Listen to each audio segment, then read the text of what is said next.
हाँ भाई, आज हम एल्डिहाइड कीटोन कार्बोक्सिलिक एसिड में लास्ट टॉपिक पर हैं। कुछ नोट्स के पेज हैं जिन पर क्वेश्चन समझाने हैं एचओटी टाइप के। तो मैं इसमें लिख नहीं रहा हूँ क्वेश्चनों को, पेज नंबर बोलूँगा, क्वेश्चन नंबर बताऊँगा, आप उसके अकॉर्डिंग करेंगे। तो हमारे पास नोट्स हैं हमारे हाथ में और इसका क्वेश्चन नंबर है 8, पेज नंबर 19 पर क्वेश्चन नंबर 8 क्या कह रहा है। लिख नहीं रहा हूँ बोर्ड पर क्योंकि क्वेश्चन भी बहुत बड़ा है, सॉल्यूशन भी बहुत बड़ा है। जब क्वेश्चन और सॉल्यूशन दोनों ही बड़े होंगे तो बोर्ड पर नहीं आ पाएंगे, इसलिए मैं उसकी हिंट लिखूंगा। आपको ये नोट से कंपेयरिंग करना होगा। क्वेश्चन नंबर 8 है पेज नंबर 19 का। कह रहा है एक ऑर्गेनिक कंपाउंड ए है, मैं लिखता जा रहा हूँ। एक ऑर्गेनिक कंपाउंड ए है जिसका फॉर्मूला है C8H8O।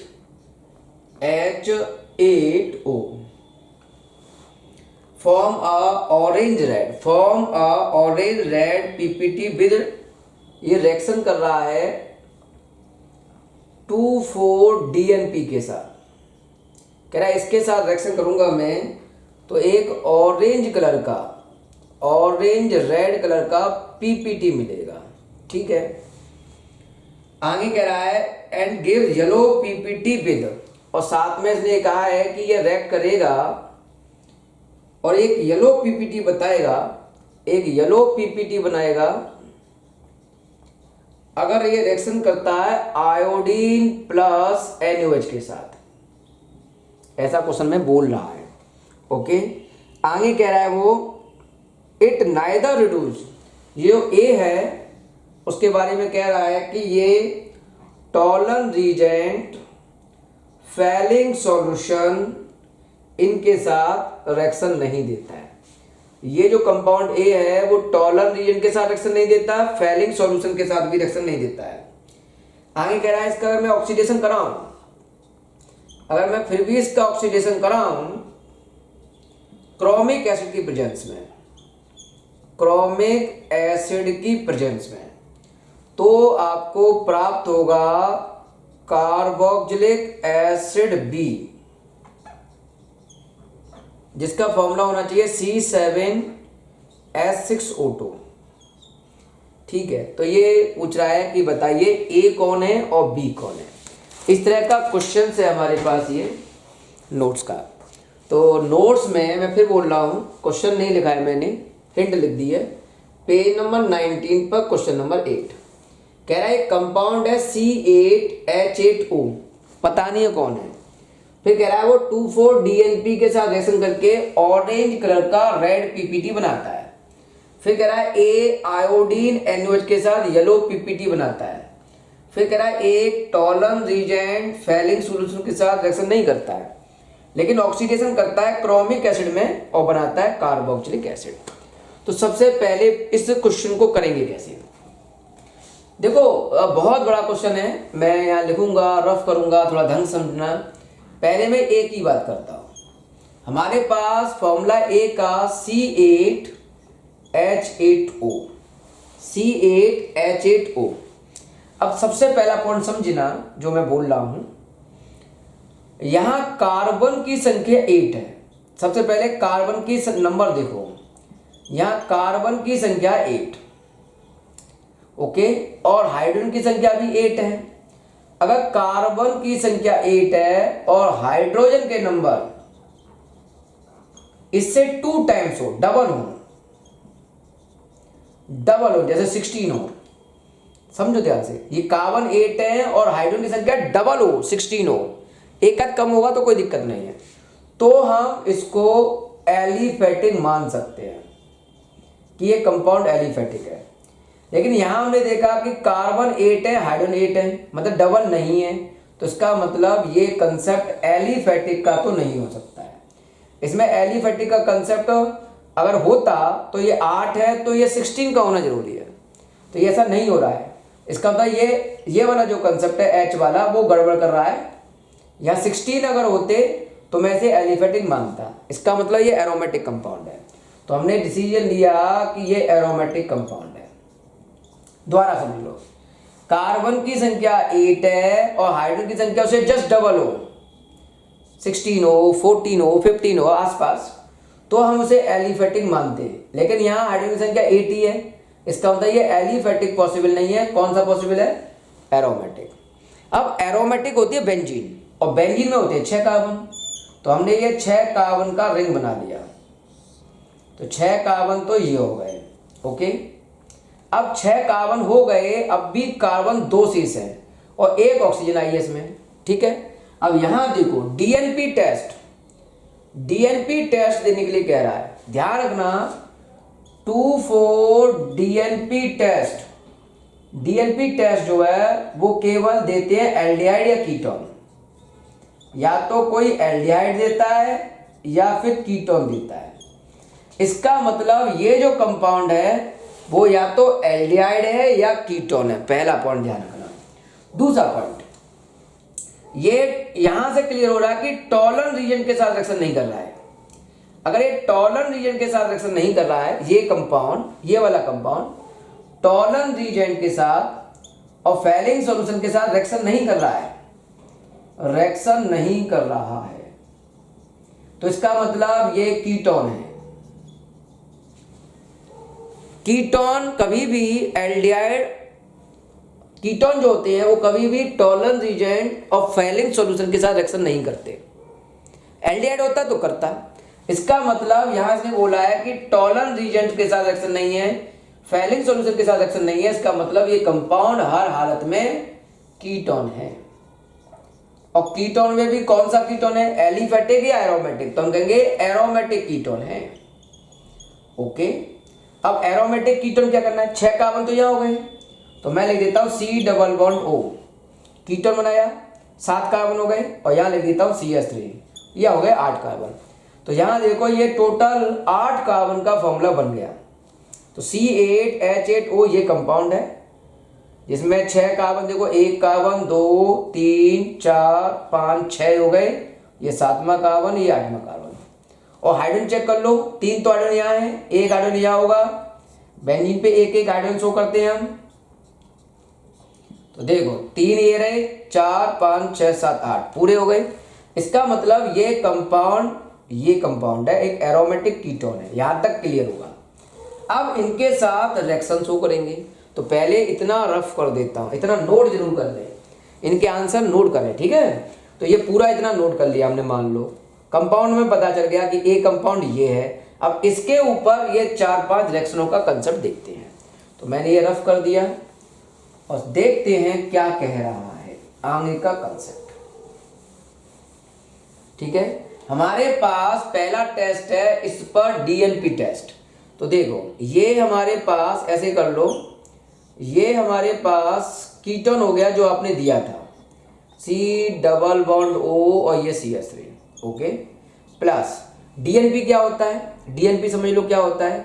ये होता है, यहां लिख देता हूं मैं, ऊपर लिख देता हूं, NH2NH, और ये बेंजीन, ये हमने बताया था इतना पोर्शन हाइड्रोजन, अभी हो गया फिनाइल हाइड्रोजन, और यहां जोड़ दिया मैंने NO2 और यहां जोड़ दिया NO2।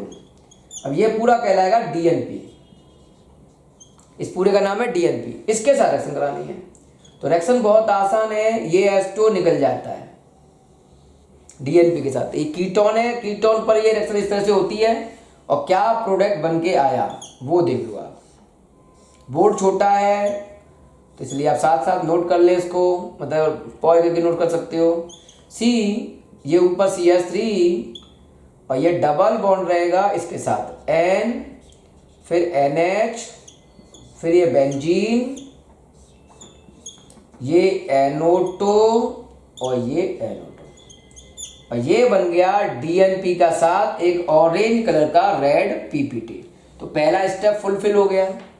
अब हमको ये सारे स्टेप इसके शो करने होंगे। तो पहला स्टेप हमारा क्लियर हो गया, ए वाला, इसको मैंने ए स्टेप बोल दिया। चलो, तो ये ए स्टेप पूरा हो गया, इस तरह से रिएक्शन दिखा देंगे हम। अब हमको बात करनी है सेकंड स्टेप बी की। ये स्टेप बी माना, तो देखते हैं कैसे। ये थोड़ा रफ कर रहा हूं। अब ये मैंने रफ कर दिया, ये देखो, और मैं अब पहुंच गया बी स्टेप पर। तो पहले हमने कंपाउंड ए बना लिया।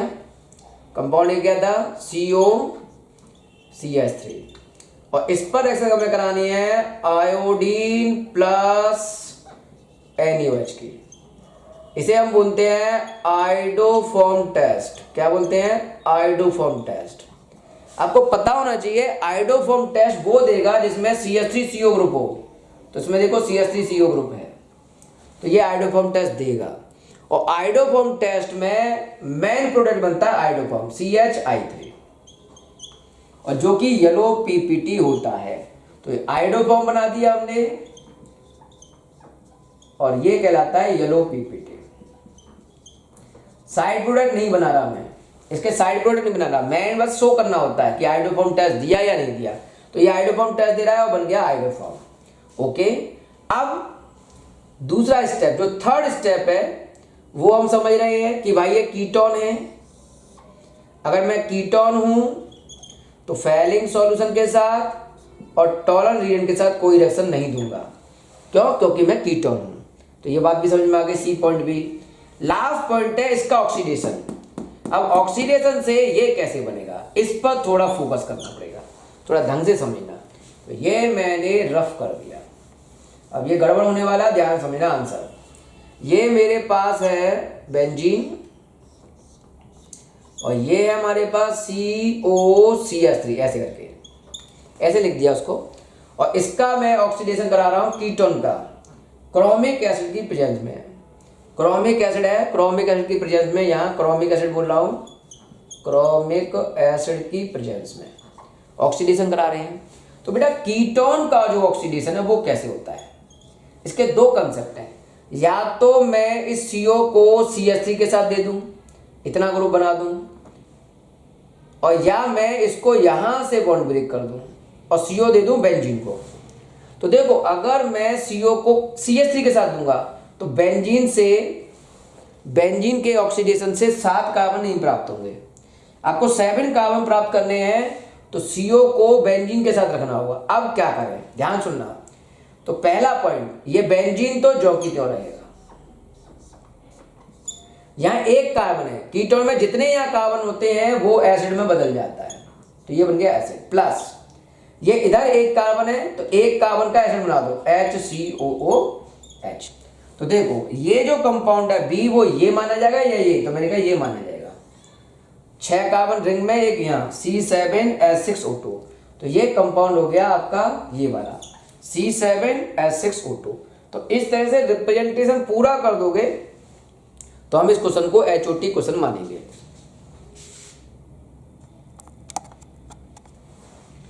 नोट्स में पेज नंबर 19 क्वेश्चन नंबर 9 कह रहा है, HOT क्वेश्चन है थोड़ा बड़ा।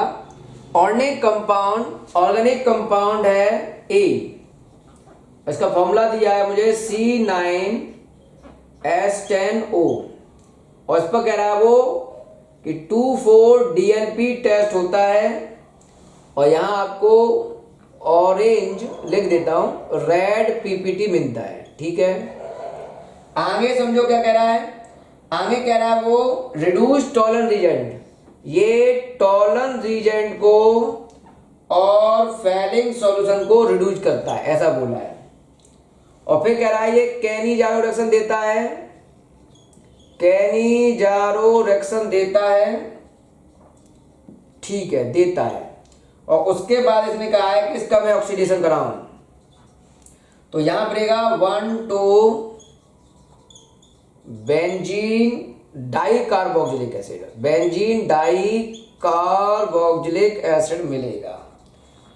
तो इस कंपाउंड के बारे में पूछा और रिएक्शन बतानी है। तो देखो इस तरह के क्वेश्चन को हम HOT मान रहे हैं, और इन क्वेश्चनों को हम बोर्ड पर लेके फिर सॉल्यूशन देंगे तो काफी कॉम्प्लिकेट हो जाएगा, बोर्ड छोटा है इसलिए हिंट की फॉर्म में लिखा है। दोबारा समझो क्वेश्चन।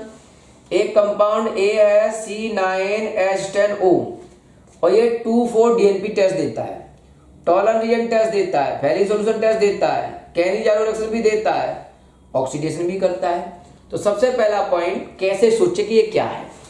तो सबसे पहले हमने लिखा कंपाउंड A, सोचते हैं कि क्या हो सकता है। C9H10O, कार्बन की संख्या 9 है, और अगर इससे हाइड्रोजन डबल होते अगर हाइड्रोजन की संख्या डबल होती तो ये होती 18।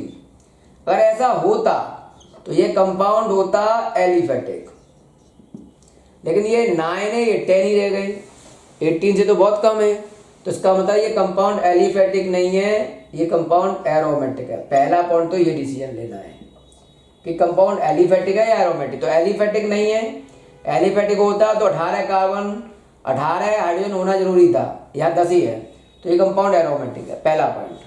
अब एरोमेटिक में डीएनपी टेस्ट कौन देता है? डीएनपी टेस्ट देता है एल्डिहाइड और कीटोन। तो या तो ये एल्डिहाइड है या कीटोन है, ठीक है। इधर टॉलन रीजेंट फेलिंग सॉल्यूशन दे रहा है, टॉलन रीजेंट और फेलिंग सॉल्यूशन दे रहा है, तो ये एल्डिहाइड है, क्योंकि कीटोन तो देते नहीं है। तो इसे क्लियर हो गया कि ये कंपाउंड एल्डिहाइड का है। अब एल्डिहाइड का कंपाउंड है, तो कंपाउंड एरोमेटिक में एल्डिहाइड का क्या हो सकता है? तो देखो ये 9 कार्बन है, तो हमने यहां बेंजीन बनाई, बेंजीन में 6 ही कार्बन पॉसिबल है, केवल 6 कार्बन, ओके। और बचे कितने कार्बन? अभी कार्बन बचे आपके 3 और। तो देखो 1 कार्बन 2 कार्बन 3 कार्बन, और ये लिख दिया CHO। समझना ध्यान से, मैंने मान लो अभी ऐसा बना दिया कि ये कंपाउंड शायद हो, एल्डिहाइड है, एरोमेटिक भी है, लेकिन अब यहाँ एक प्रॉब्लम आ रही है कि ये कैनिजारो दे रहा है। बेटा कैनिजारो वो देते हैं जिनमें अल्फा हाइड्रोजन एब्सेंट होती है, अल्फा हाइड्रोजन एब्सेंट। यहाँ देखो ये फंक्शन ग्रुप है और ये अल्फा हाइड्रोजन प्रेजेंट है, तो यहाँ तो अल्फा हाइड्रोजन प्रेजेंट है, इसका मतलब ये कंपाउंड पॉसिबल ही नहीं होगा। भाई कैनिजारो रिएक्शन कराने के लिए एल्डिहाइड के बगल वाले कार्बन पर अल्फा हाइड्रोजन नहीं होनी चाहिए, तो गड़बड़ हो गया। तो मैंने कहा ये पॉसिबल नहीं है, तो इसे रफ कर दो। अब मैं अब क्या करें? तो देखो ऐसे हो सकता है ये कि आप एक बेंजीन लो और इस पर जोड़ दो CHO। तो देखो CHO जहाँ जुड़ा है उसका अल्फा कार्बन कहलाएगा ये, और यहाँ H नहीं है, हाइड्रोजन एब्सेंट है। भाई वो तो ठीक है, लेकिन 6 और एक साथ ही कार्बन हुए, हमें 9 कार्बन लेने हैं। तो मैं एक काम करता हूँ, 2 कार्बन को मैं यहाँ ले देता हूँ ऐसे, तो 9 कार्बन हो गए टोटल। तो कंपाउंड ए हो गया ये वाला। पहले तो ये डिसीजन लिया, अब इस कंपाउंड पर ये सारे टेस्ट कराने होंगे। तो देखते हैं कंपाउंड अगर ये है तो इनके साथ ये टेस्ट होते हैं या नहीं होते हैं। तो रफ करके टेस्ट चेक करते हैं। तो पहला टेस्ट मैं लिख रहा हूं, ध्यान से सुनना। ये मैंने लिखा कंपाउंड ए, और ये लिख दिया मैंने CH डबल बॉन्ड O, और यहां लिख दिया C2H5। और डीएनपी क्या होता है? NH2NH, और ये बेंजीन, एक NO2 यहां और एक NO2 यहां, ये कंपाउंड है डीएनपी, इसको हमने डीएनपी कह दिया। इसके साथ रिएक्शन करानी है, ये कंपाउंड ए है। तो देखो ये H2O निकल गया, चेक कर लेता हूं आ रहा है कि नहीं आ रहा है क्वेश्चन। तो ये आ रहा है, H2O निकल गया, तो आपस में जोड़ दो। तो ये क्या बना कंपाउंड, वो समझो। ये हो गया बेंजीन और ये हो गया CH, यहाँ C2H5 था, इसके साथ डबल बॉन्ड बना दो, डबल बॉन्ड N, फिर NH, फिर बेंजीन, ये NO2 और ये NO2 प्लस H2। तो ये ऑरेंज कलर का PPT आ गया ये वाला। तो ये रिएक्शन कवर हो गई ए, तो पहली रिएक्शन ए कवर हो गई, हमने इसको ए बोल दिया। अब ये है आपकी B reaction, Tollens reagent Fehling solution के साथ रिएक्शन देगा या नहीं देगा। तो हमने इसको रफ कर दिया और इसको ऐसे लिखा, ध्यान से समझना।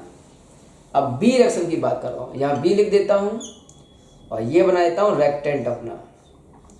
ये है C2H5 और ये है एल्डिहाइड CHO कंपाउंड ए, और इसके साथ रिएक्शन करा रहा हूँ मैं Tollens reagent Ag2O, Tollens reagent, okay. तो CHO कन्वर्ट हो जाता है टॉलन रीजेंट में, ऑक्सीजन लेगा और बदल जाएगा COOH में। तो ये बेंजीन, ये बदल गया COOH और ये हो गया C2H5 और 2 सिल्वर प्राप्त हुए। तो इस तरह से फेलिंग सॉल्यूशन टॉलन रीजेंट के साथ ये टॉलर रीजन के साथ रिएक्शन पॉसिबल करा दिया हमने। तो टॉलर रीजन के साथ रिएक्शन पॉसिबल हो गई। अब उसने कहा है कैनिजारो वाली रिएक्शन करा के दिखाओ, सी कैनिजारो रिएक्शन। तो सबसे पहले हम बात करते हैं कैनिजारो रिएक्शंस कैसे करते हैं, सी पार्ट। तो सी पार्ट में कैनिजारो रिएक्शन करानी है। तो ये देखो, ये बेंजीन, ये C2H5 और ये CHO, दो मॉलिक्यूल ले लो इसके, इस कंपाउंड के दो मॉलिक्यूल ले लो ऐसे, और ये C2H5 और ये करा दिया मैंने कैनिजारो NOH डाइल्यूट के साथ रिएक्शन, कैनिजारो रिएक्शन।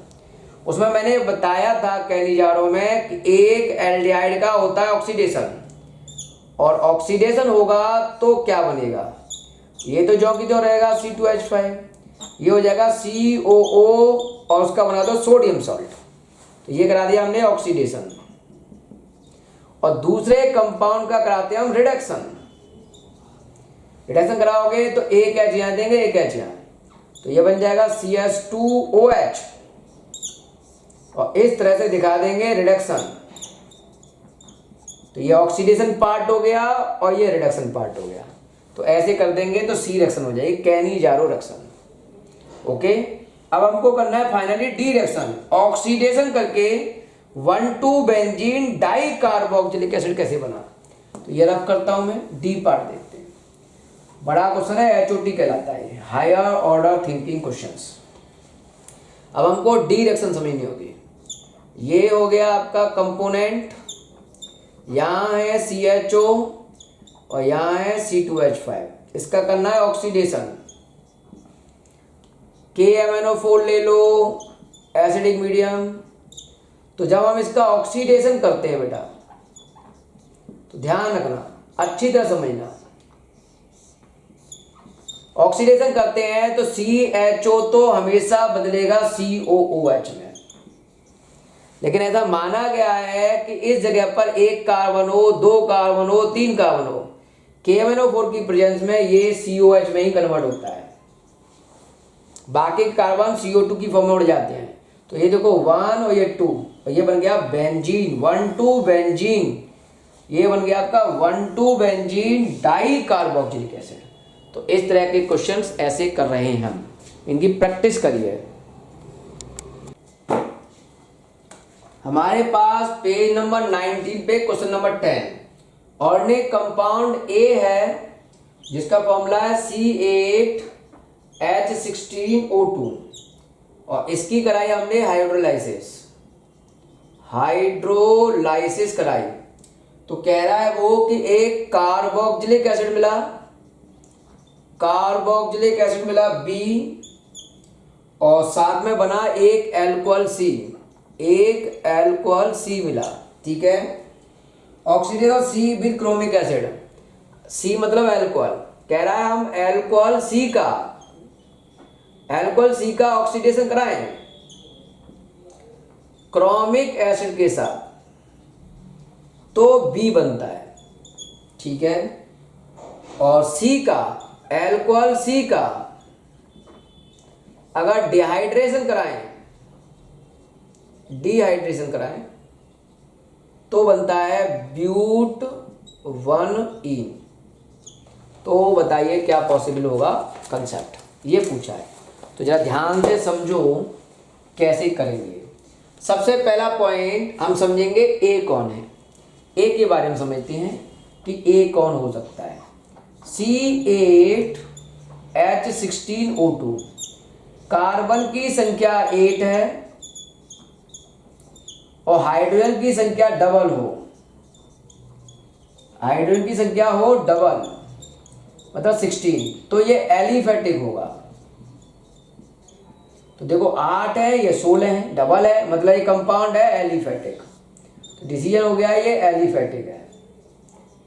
अच्छा, अब प्रॉब्लम ये है एलिफेटिक है लेकिन 2 ऑक्सीजन है, ऑक्सीजन 2 हैं, इस पूरे कंपाउंड में 2 ऑक्सीजन है। 2 ऑक्सीजन या तो कार्बोक्सिलिक एसिड में होता है या एस्टर में होता है।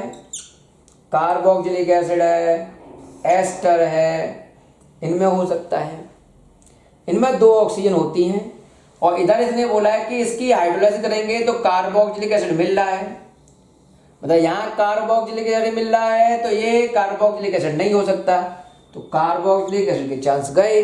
इसका मतलब ये एस्टर है और एस्टर का फॉर्मूला होता है RC≡OR,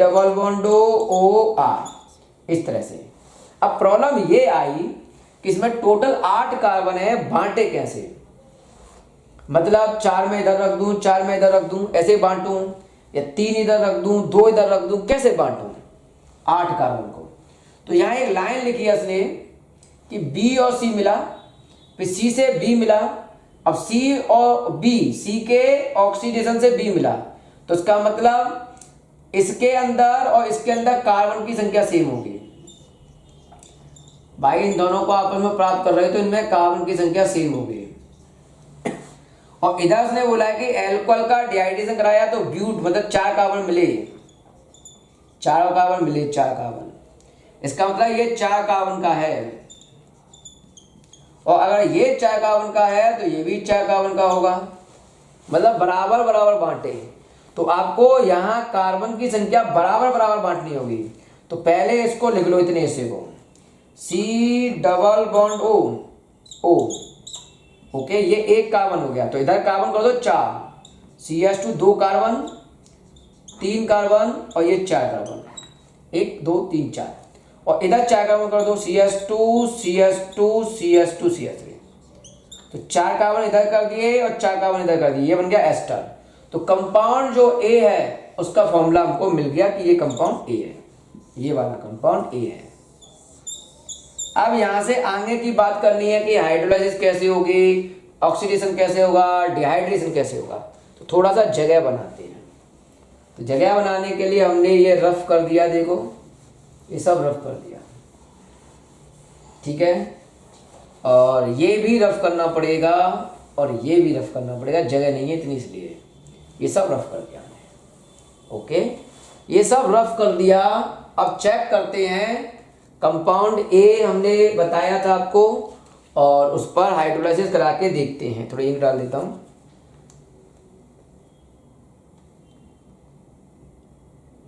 ध्यान से सुनना, छोटी क्वेश्चन है, प्रैक्टिस से आएंगे।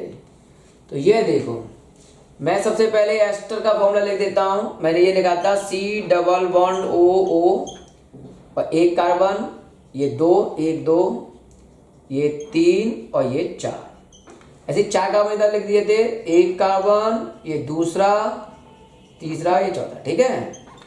और इसकी करानी है हाइड्रोलाइसिस। मैंने आपको एस्टर की हाइड्रोलाइसिस पढ़ाई थी, कंपाउंड ए है। आप हमेशा हाइड्रोलाइसिस कराएं तो 2 डिफरेंट एटम के बीच का सिंगल बॉन्ड तोड़ें। ये कार्बन है, ये ऑक्सीजन है, तो यहाँ का ये बॉन्ड तोड़ सकते हो, ये माइनस, ये प्लस, इसको दो H प्लस और इसको दो OH माइनस, वाटर के साथ रिएक्शन। तो ये क्या बना, CH3 CH2 CH2 और ये बन गया COOH। और इसको लिख लो CH3 CH2 CH2 CH2 और ये हो गया OH। तो ये बन गया कार्बोक्सिलिक एसिड B और ये बन गया अल्कोहल C। ये एसिड, ये अल्कोहल, दोनों बराबर बराबर कार्बन के हैं। पहला स्टेप आ गया। फिर दूसरे स्टेप में उसने बोला था कि अल्कोहल C को अगर हम कराएं ऑक्सीडेशन तो कार्बोक्सिलिक एसिड B प्राप्त होता है। तो अल्कोहल ये रहा, इसका कराओ oxidation, CH3 CH2 CH2 CH2OH। पहली बार जब ऑक्सीडेशन कराओगे तो ये H2O निकल जाएगा, अल्कोहल से बनेगा aldehyde, CH3 CH2 CH2 3 carbon और ये हो गया CHO एल्डिहाइड।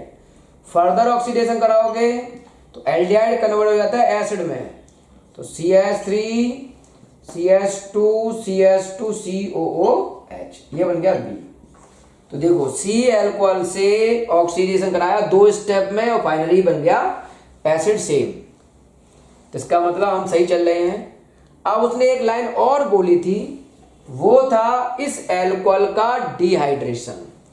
इस एल्कोहल का डिहाइड्रेशन, यहां मामला बिगड़ने वाला है, इसलिए थोड़ा ध्यान से समझना।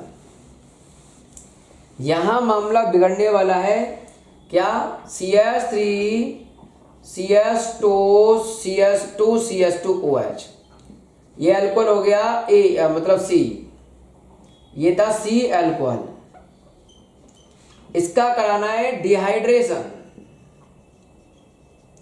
और डिहाइड्रेशन होता है 160 से 170 H2SO4 की प्रेजेंस में। अगर मैं सीधा सेटजेब रूल लगा दूं, जो कि सही तरीका नहीं माना जाएगा, यहां लगा दूं, तो देखो क्या रूल था सेटजेब रूल, OH ये अल्फा ये बीटा, तो यहां से मैं एक H बीटा का निकाल सकता हूं OH के साथ ऐसे, और बन जाएगा CH3 CH2 CH double bond CH2, और ये बन गया ब्यूट 1E, जो किसने बोला था। तो क्वेश्चन का आंसर मैच करने के लिए हमने इसका सेटजेब रूल से ही कर दिया, ब्यूट 1E बना दिया। वैसे शिफ्टिंग रूल लगाएंगे तो मेजर 2 प्रोडक्ट प्राप्त होंगे। अगर मैं मैकेनियम से करूंगा, मैं कर नहीं रहा हूं, अगर मैं मैकेनियम से करूंगा तो 2 प्रोडक्ट प्राप्त होंगे, ब्यूट 1E और ब्यूट 2E, ये मेजर होगा और ये माइनर। लेकिन क्वेश्चन में ब्यूट 2E नहीं दिया है, उसने माइनर ही दे दिया है, तो हम उसी को बेस मान के सेटजेब रूल लगा दिया है। वैसे परफेक्ट आंसर होना चाहिए ब्यूट 2E, कोई बात नहीं है, उसने ब्यूट 1E दिया है तो मैं ब्यूट 1E की फॉर्म में समझा दूंगा।